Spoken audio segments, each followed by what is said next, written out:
This is everything about the new Sony ZV-E1 in as little time as I can, based on what we know from Sony and the few other bigger YouTubers who've had a chance to mess around with the pre-production model. This camera is designed for content creators, according to Sony. Its specs most closely resemble those of the Sony A7S3, the camera I'm actually shooting this video on, and the FX3. That means the ZV-E1 is a full-frame E-mount camera and will have a 12-megapixel sensor. And thanks to Gerald Undone, we know that it's the exact same sensor that's in these two other cameras. That low megapixel count is one of its strengths. A camera's sensor captures what it sees from top to bottom. It all happens in a matter of microseconds, but with less pixels, that sensor readout happens a whole lot faster. That means that this camera will have almost no rolling shutter, even in 4K. Rolling shutter is that weird bendy jelly effect that you get when panning quickly on really most mirrorless cameras. It's able to shoot 4K at 120 frames per second and at 1080p at 240 frames per second, and since I have the A7S3, I can tell you that you lose no quality when shooting at super high frame rates. The picture is equally clear as when shooting at 24 frames per second. Here's some super slick 4K slow-mo. This is what you can expect from the Sony ZV-E1. Like the Sony ZV-E10, the ZV-E1 will have no EVF. That's a lot of E's and V's. You cannot hold it up to your eye to frame up a picture. It does have some smart features built into it. They've added what they're calling a dedicated AI processing unit into the chipset, and I've been telling my dog for the last few years that as soon as real cameras start using the type of computational photography that iPhones use, where they can get good images out of tiny sensors and somehow expose everything properly no matter what the lighting conditions are, then that will mark a real shift in photography to some degree. For instance, we've had eyeball tracking autofocus for a while now, and face tracking autofocus for even longer, but now we're getting deep learning subject tracking, where even if a person turns around and starts to walk away, the camera has this specialized chip that can pay attention to the way a person moves and just knows that that movement is a person,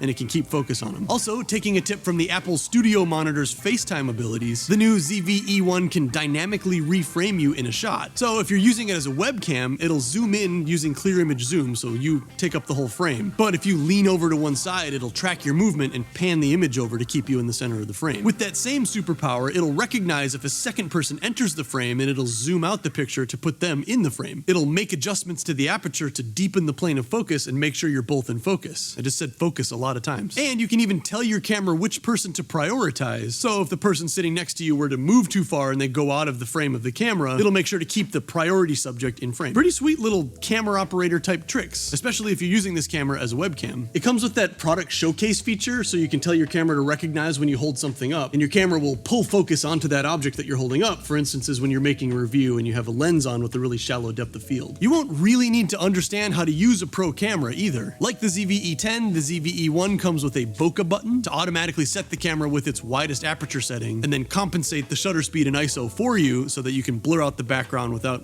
really understanding exposure settings. It has IBIS, in-body image stabilization, where the actual camera sensor is connected to a bunch of tiny robot arms, and as your hand makes microscopic little shakes and vibrations due to the fact that you're a human, it counteracts those little shakes to keep the image super stable when handheld. New with this camera body is dynamic active steady shot. Currently, we only have standard steady shot and active steady shot. Dynamic active steady shot uses that new AI chip and also capitalizes on the lack of rolling shutter to super stabilize handheld footage almost to the point of looking like a gimbal. This comes with a crop in, of course, since it's doing both mechanical IBIS as well as software stabe, but the outcome is incredible. This is Gerald Undone again, chasing after his lady in the dynamic mode, totally handheld. That is pretty great. That's pretty smooth. A piece of hardware that made the jump from the ZV-E10 is this larger top microphone. This too comes with a bit of AI where it can sense the direction of a human voice and then capture sound only from that direction while blocking out noise from other directions. So if you're speaking from behind the camera, it'll capture your voice, but then if you start interviewing someone right in front of you, it'll switch over and somehow capture their voice. I would still recommend external microphones when recording audio of any kind.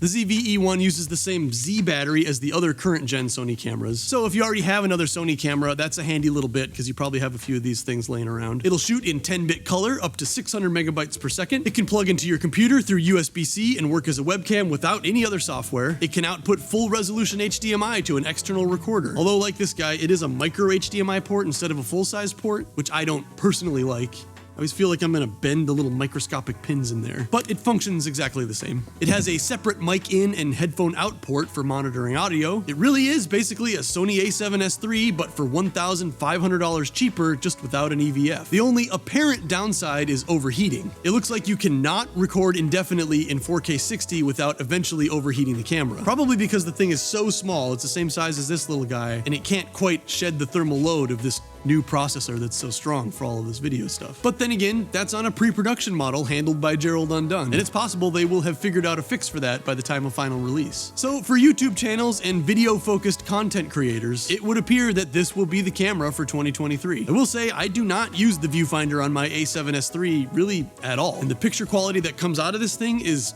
awe-inspiring. Isn't this nice?